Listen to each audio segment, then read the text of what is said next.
Welcome to the 100% restoration and remodel of my great-great-grandfather's $7,000 mansion. And big thank you to Manscaped.com, the global men's lifestyle brand that is revolutionizing the landscape of men's grooming, for sponsoring this video. We are currently in the middle of rebuilding the basement, but as we can see by our massive dirt piles all over the floor, we have completely run out of room. In order for us to make room, we want to cut a doorway in the side of the foundation wall and then build a ramp going up to the surface so that way we can get all this extra dirt, rock, and concrete out. Now the only problem is the electricity coming into the house is located right where we want to put the door. So in our most recent project, we decided to install a brand new power supply. The old power supply used to go from those electrical boxes right underground beneath my feet and then tap in right to this side of the house, which is where we want to put our door. After trenching and laying conduit and wire, our new electricity now goes from the electrical panels over there, over by the well, underneath of the backhoe, into this side of the house. So now we have electricity coming in over here instead of coming in over there. So we are now ready to start digging. Hold on a second there, buckaroo, not so fast. Remember how we ran the new electricity right beside the well?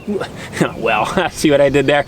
We got some stuff we gotta do by the well first. Our project for today is we have the new electricity that is coming to the well. One of these is gonna supply power to the well, and then the other one is gonna supply power to the outlet. We need to get the well hooked up, we need to get the outlet hooked up, and we also need to get this taken care of. And then if we look behind, we have this big massive hole, because down at the bottom, we decided to dig down where the old water line used to run over to the house. Well, we're not gonna be using that water line on the left side anymore, so we are gonna cut that off, and then we are gonna put a fitting right there, and then we are going to put a spigot coming straight out of the ground right here, so that way we can have a hydrant. And then the other project we are going to be working on, notice how it is dark in here right now. Well, Rowan is afraid of the dark, so we should probably get some temporary electricity hooked up so that way we can see. That's not true. What's not true? I'm not afraid of the dark. Why do you get scared whenever I turn the lights off? That's when you leave. I'm afraid to be alone. Oh, well, why didn't you just say something, Roman? It's okay, I'm right here. A little more. Roman, it's okay to let go. Let go. Roman. So once we get the well fixed and get temporary electricity hooked up in the house, so that way we have lights and can run a few simple outlets, then we will be ready to start digging our hole. And Roman, that was extremely rude of you. Oh. Yeah. Was it on? All right, let's get to work. Since we're installing a hydrant right into this T, we need to make sure we have the right fittings. And in order for us to do that, we need to disassemble, pull out the existing fitting so we can replace it with the elbow instead of the barb that's sticking out right now. And it may not be as easy as I thought. Probably will have to do a little digging so there is enough of clearance for the wrench.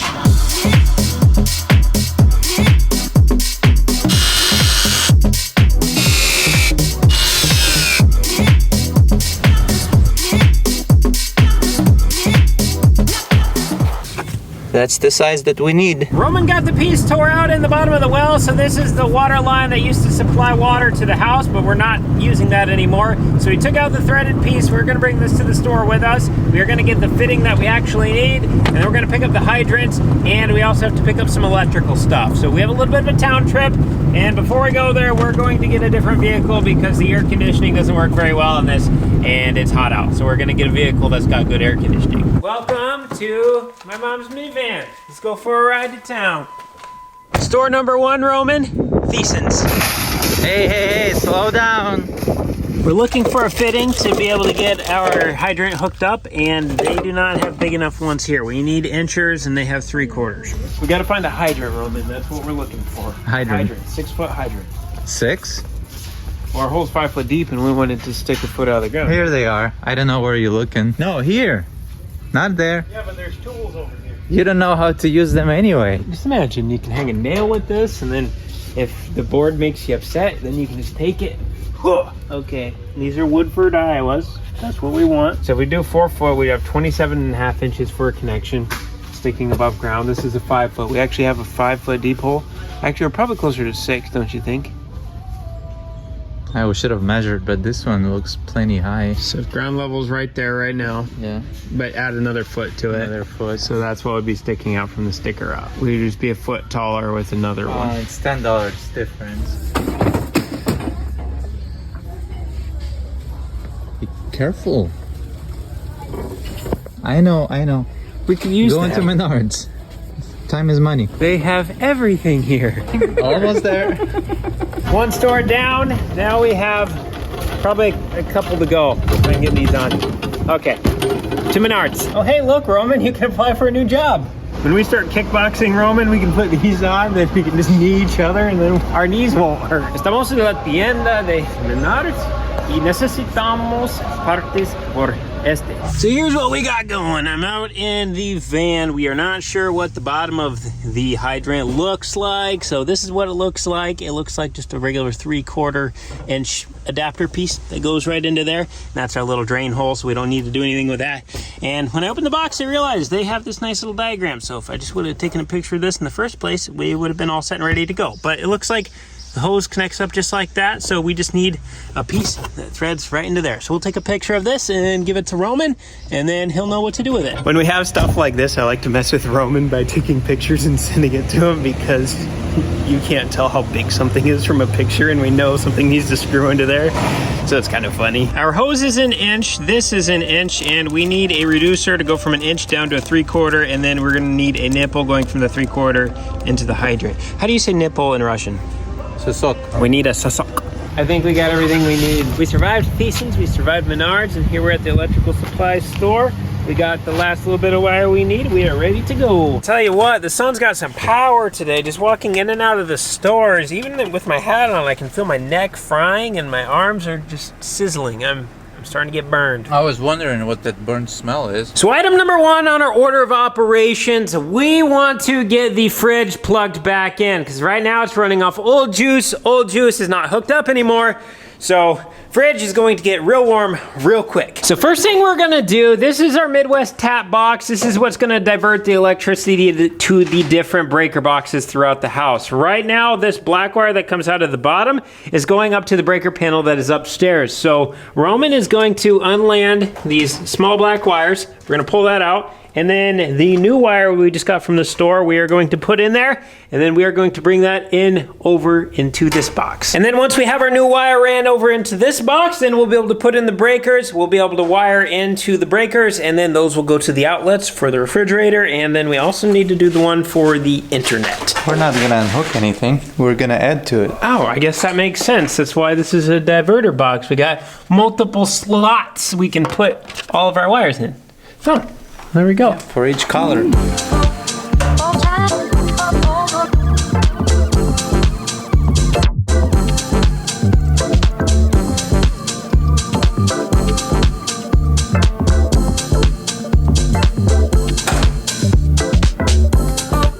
Now, unfortunately, I'm going to have to leave Roman a little bit early again today. My grandpa, my mom's dad, is in hospice. I just put him in hospice yesterday. He has failing kidneys, and he's been on dialysis for a while, and he just signed his papers the other day saying he wants to be done with the treatment. So I am going to go visit him. I haven't seen him in over 10 years, and he's never met my wife, and he's never met my boys. So we are going to go visit him. So we're gonna let Roman finish up with that box, and I'm gonna go get showered up and head off to the hospital. We have our tap box hooked up. The main power coming in, another wire coming out to the one panel, and then in the future we'll have another big wire come out to the another panel that's on the second floor, but that's going to be down the road in the future. So now we have this wire to hook up into our breaker box, so we can have our essentials like charging, a fridge is the main thing, and just have a little power in the house. So that's what we're gonna be doing next. Hook this panel up.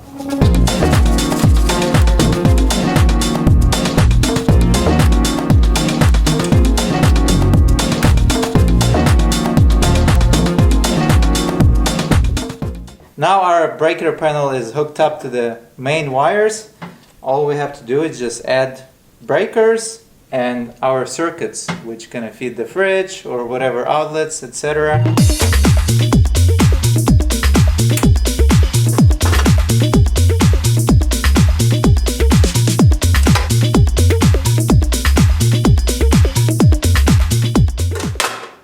And the final step for our breaker panel is gonna be supplying that fridge.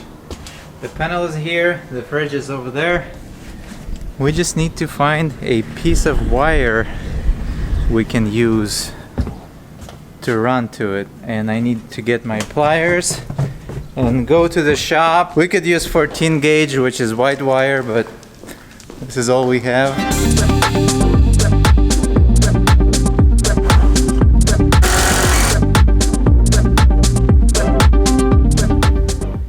Should we flip the power on?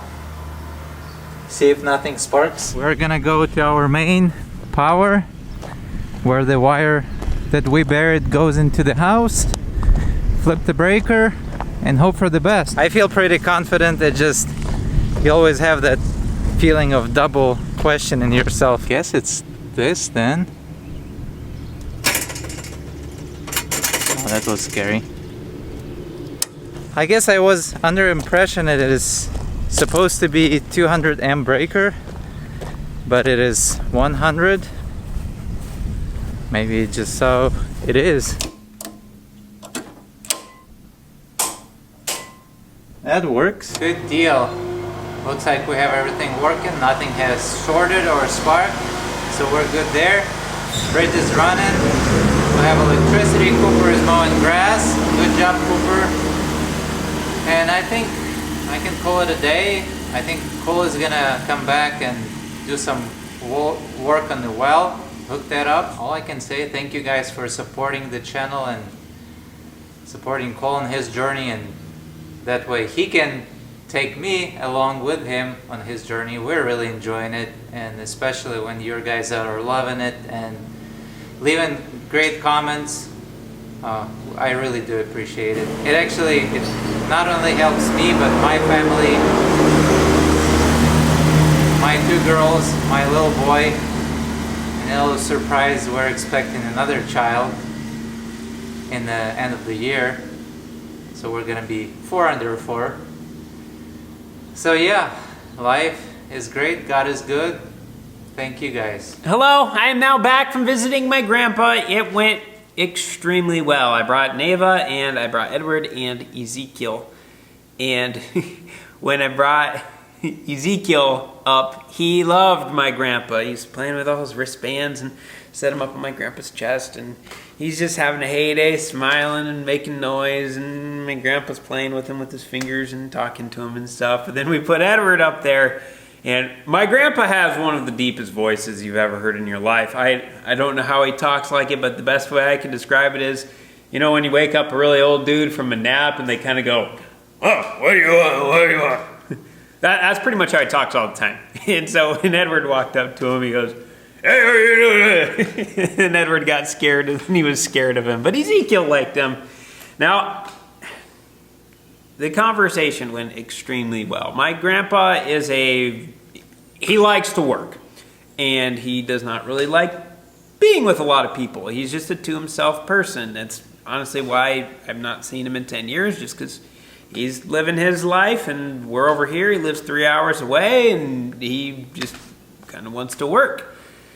And if you took all the conversations I've ever heard him have my entire life and multiplied that by 30, we had just as much, if not more, conversation last night together, talking. Most I've ever talked to him. I really almost know nothing about him, and I learned a lot, and that was pretty cool. I learned that his dad was a farmer and his grandpa was a farmer. I didn't know that, so now I have farming on both sides of my family. Didn't know that. Didn't know that my grandpa was left-handed. My mom's left-handed, my dad's left-handed, I'm left-handed, and my grandpa was left-handed, but he broke his left arm when he was a little boy. And then he had to learn how to use his right hand, so then he became right-handed. I just found that extremely interesting. But I'm very glad that I went, and I just want to encourage people that if you've not talked to a family member or a friend in a long time and you're sitting there like, well, they never come and talk to me, so I'm not gonna come and talk to them. Be the bigger man, be the bigger woman in the situation and go visit with them, because it could very well just be that they are busy and they are living their life and they have 50 people that is trying to juggle their attention, and honestly, they may not think of you, but if you make yourself known, maybe that conversation will spark off. Maybe it won't, I don't know. But I feel like life is too short to just sit there and say, well, they don't talk to me, so I'm not gonna talk to them. Sometimes we just have to keep reaching out. And I think, at least in my opinion, at the end of my life, I will be glad that I did reach out to people and wanted to talk to them, even if they didn't want to talk to me. I always try to leave the ball in somebody else's court. And then I come and steal the ball, and then I bring it back, and I throw it back to their court, and then I steal the ball, and then I throw it back to their court.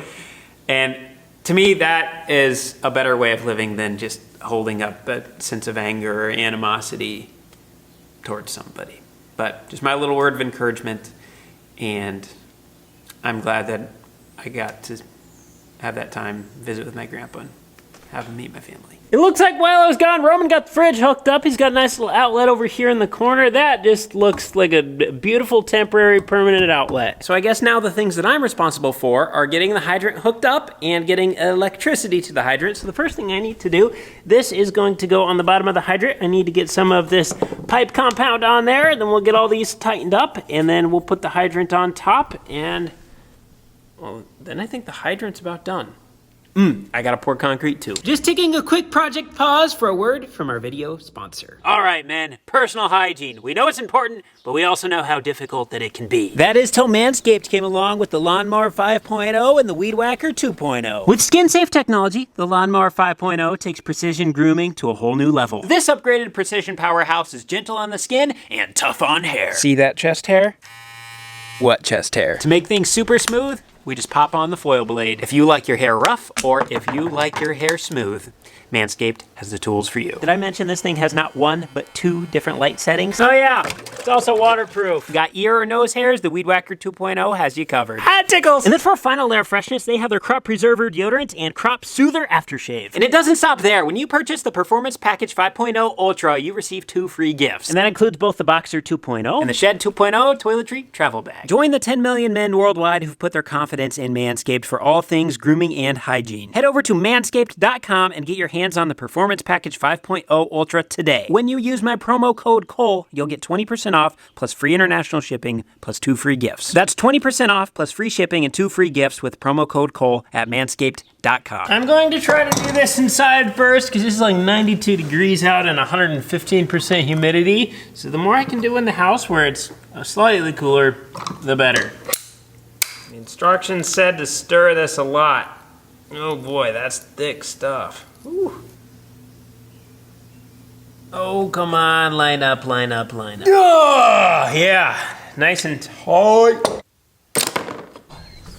Now we gotta jump down into our hole. There we go, at the bottom of our hole, we got our new fitting on, and I dug out underneath, so what I'm gonna do now is get a couple bags of concrete. We're gonna mix that concrete up and put it underneath of this, so that way this elbow here has something nice and sturdy that it can sit on. Since our hydrant's gonna be right here pushing down, we don't wanna be putting pressure on that, especially right there, and potentially snap that off over time. So we're just gonna lay down a bit of a footer underneath this for this to rest on, and then we will be able to put our hydrant on, and then we'll backfill, and then we'll be done. We have a nice little breeze out today, even though it's 92 degrees, it feels nice, or I guess it would feel nice, but this bush is doing an excellent job of blocking it for me. Since this concrete is just holding up the hydrant pipe, and it is located 5 feet below the surface of the earth, we are never going to see it again unless for some reason we dig this up. So what I'm gonna do is just open my bags down there in the hole, add a little bit of water, stir it up, and when it gets to the consistency I need it to be, we'll just kind of smooth it out a little bit. It doesn't need to be anything pretty, it doesn't need to be anything fancy, it's literally just holding up the pipe.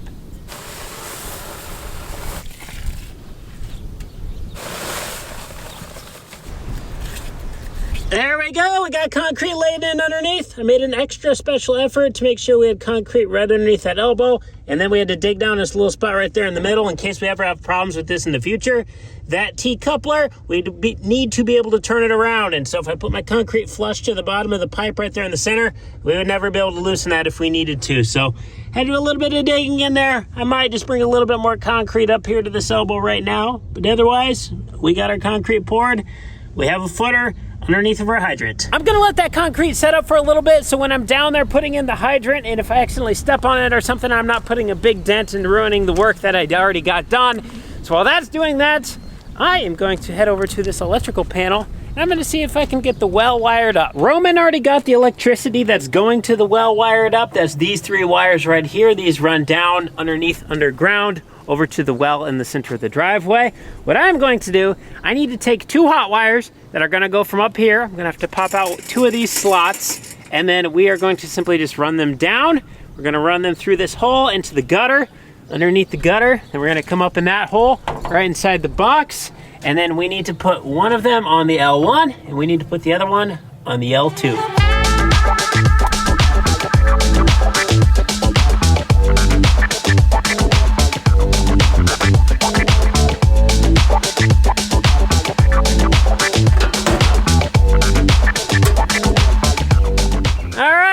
We got power going to the well on this side. We got power coming into the capacitor, or whatever this thing's called. We got the cover on. We're ready to put the hydrant in. Put some tape on the threads in case it got concrete on them, then I wouldn't ruin them. Okay, we are now ready. Look how pretty that metal looks.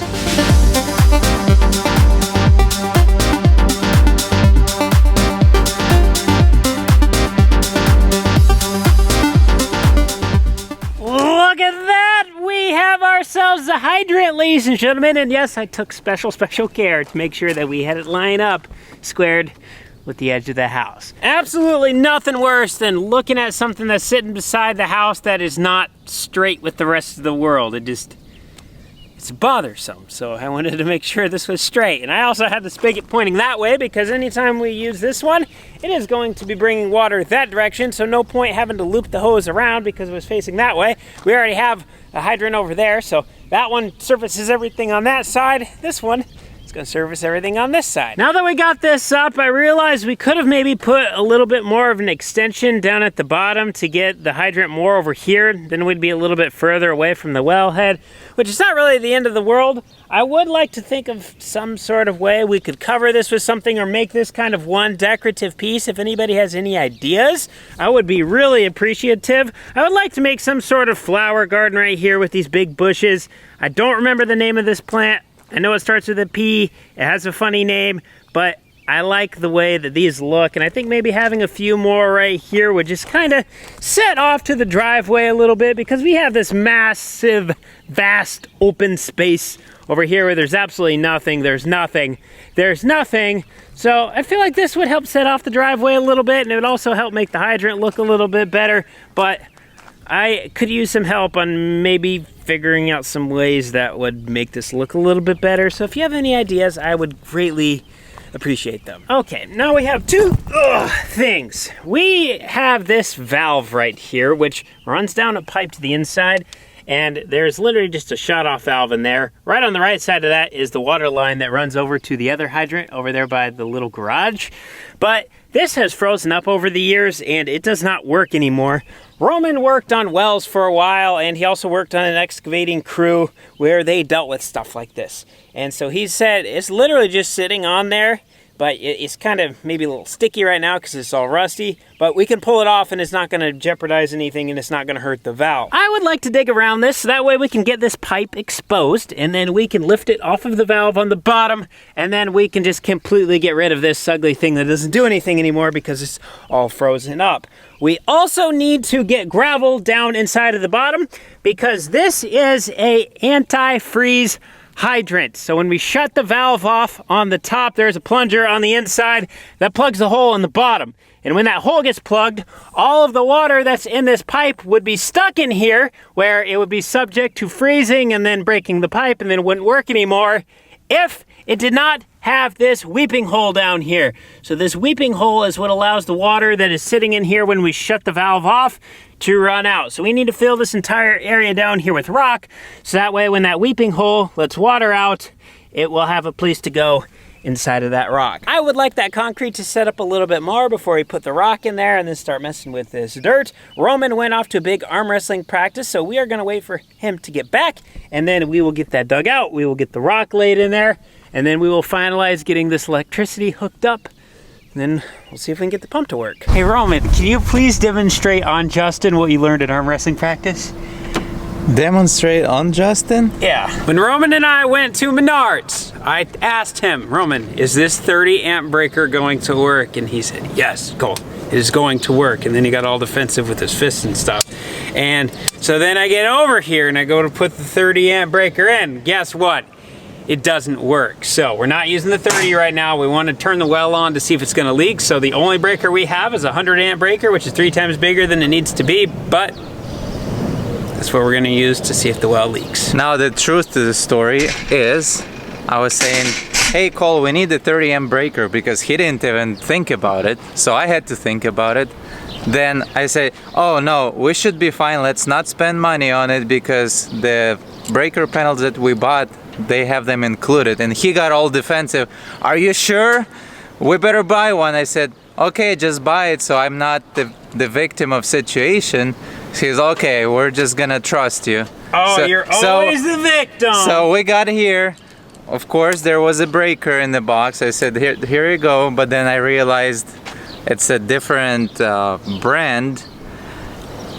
And I forgot to tell him. So now he is crying that I remembered all this and he didn't. So he is trying to find someone to blame, because Cole is always right. It's no pleasing. There's no pleasing anybody here. Why is everybody so grumpy today? Here's a moment of truth. We got the well temporarily wired up, so we just don't have it in the box. We have everything out and exposed. That way, if we need to do something different, we still can. But here we go. We're gonna fire up some juice to it. Holy cow, that thing's hard to move. Well, nothing tripped. We should have water now if we turn that on. You got water? Got water here. Here we go. I hear water.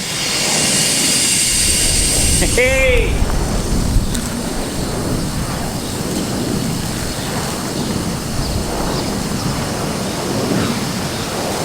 Now what keeps this hydrant from freezing is the little weeping hole down in the bottom. So when I shut this off, watch what happens.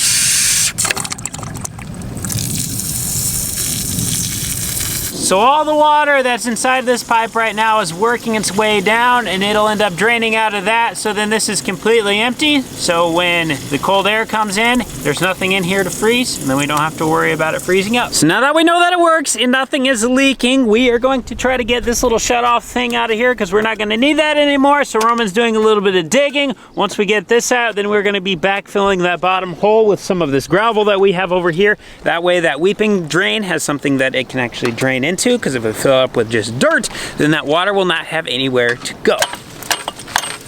We tried pulling it out the right way, but it does not seem like it wants to go, so we're just taking it into the hands of power tools now.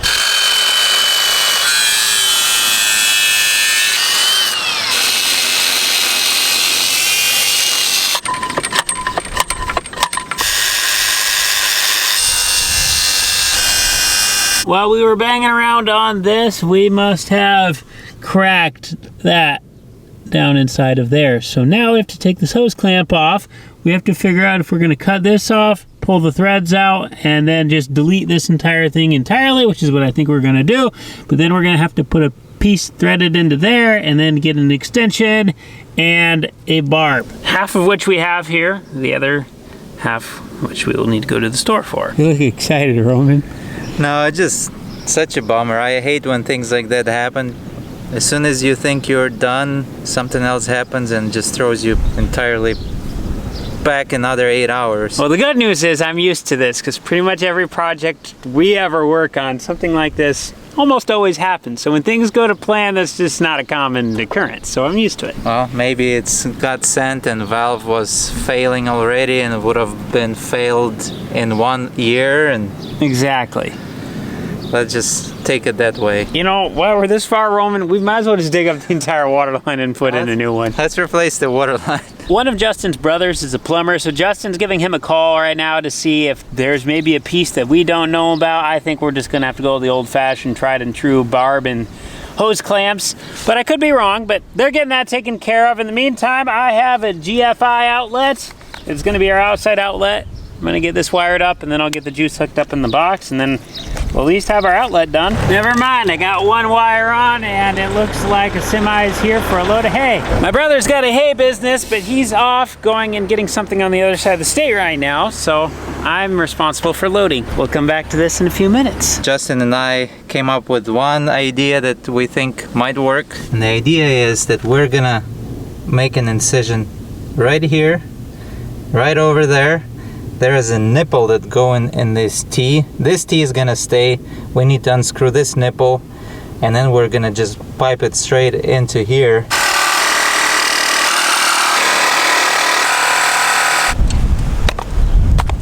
How those things stay on there going down the road, I don't know, but they somehow do. There we go, 26 bales. I got back from loading the semi. Justin and Roman got all the fittings pulled apart down below that were broken. I'm running into town to get a new fitting assembly, and then I'm also gonna pick up a new 30 amp breaker while I'm in there so we can get rid of that 100 amp temporary breaker that we have in. Roman is going to finish wiring up the outlet and the well. We just have the well on temporary power right now. We left the pigtails long and stuff, so he's gonna get those trimmed down, get that looking all nice. And then Justin is going to run into town. He's gonna get us some food, and then he's on grill duty. So we all have a job right now. I'm going to see if I can get back before those guys get done. It's probably not even gonna be close. They're gonna be waiting for me for a while.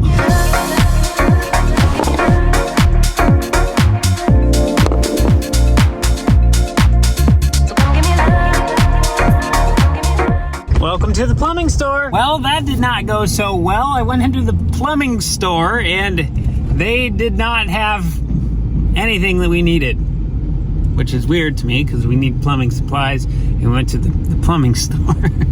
But I'm gonna go try Thiesen's out now, which by the way is actually pronounced Tyson's.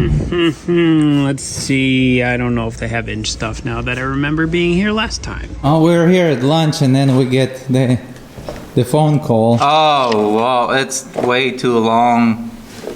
No, we got about 6.5 inches. We have 4.5 inches to work with down in the hole, so if we need to cut off just a little bit, we can. And we can also tighten it up because I got all that threading. Okay, I'll see you guys home in a little bit. Knees locked, line up to the approach. Oh, that's a long way down there. But look at that, ladies and gentlemen. While I was visiting with Boss Man Supervisor, getting a bite to eat, Justin and Roman got all the stuff we got at Menards. They put everything together. They got it all gooped. They got a double hose clamped. Leak is gone. We did get that valve piece out of here. We are now ready to backfill this bottom part with gravel, so that way our drain valve will have an area that it can drain the water into. And then once we get it filled up so far, we'll be able to backfill the rest with soil. And Roman got all the electricity hooked up right here. That looks beautiful.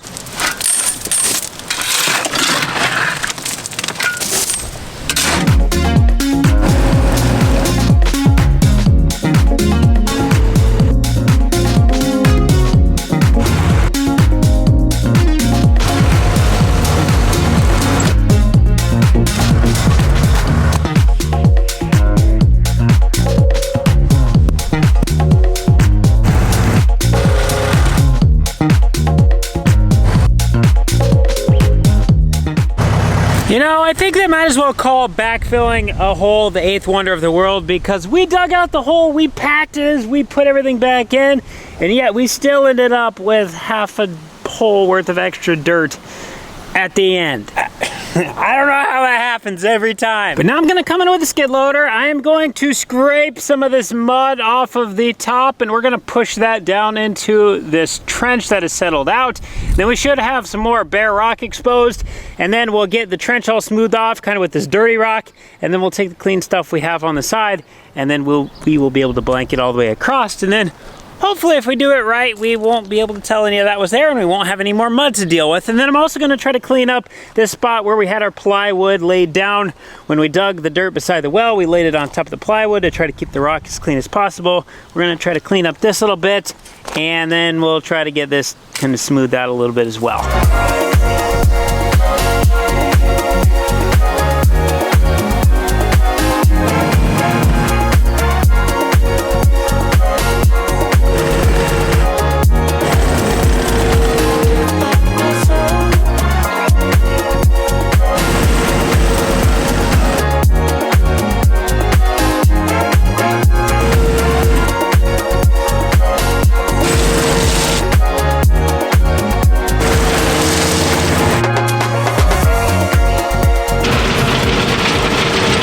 There we go, look at that. We get a couple rains on this, get all the dirt washed off the rock and down into the little cracks and crevices. We won't even be able to tell that we had a trench running right through here. You know what, the only thing we forgot was to get the piece of metal that goes down behind this box, so that way we can fasten it to it, because right now we're loosey-goosey. I'm not gonna put my foot in my mouth, but that should be a 10-minute job. But otherwise, we got all the electricity to the well, we got the hydrant hooked up, we got all the leaks and everything taken care of. That has water that runs out of it. We got all the electricity underground that goes into the house done. So we are now officially ready to start breaking up some of this concrete over here. We'll come in with the backhoe, we'll dig down, we'll expose the foundation wall, we'll cut a big door opening in there, and then we will be able to get to work in the basement.